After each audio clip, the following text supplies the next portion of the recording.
Welcome to LabNest YouTube channel. EVM USB mouse unboxing.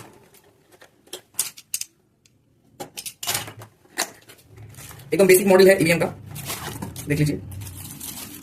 Big mouse है, build quality basic है, बहुत hi fi नहीं है, लेकिन रेट भी बहुत कम है। कम प्राइस बजट में ये एक अच्छा चॉइस है। अब देखते हैं EVM का कीबोर्ड। EVM का कीबोर्ड है, इसको अनबॉक्सिंग करते हैं।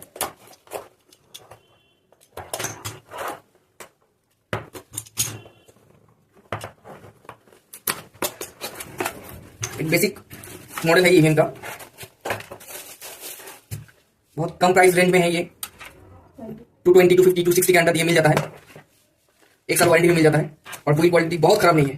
फ्रंटेक जेब्रॉनिक्स से टक्कर देने वाला कीबोर्ड है कम प्राइस रेंज में। ये भी कम प्राइस रेंज में है, 120, 150 इसके अंदर मिल जाता है ये माउस। ये भी फ्रंटेक जेब्रॉनिक्स को टक्कर देने वाला प्रोडक्ट है। Thank you very much for watching my video.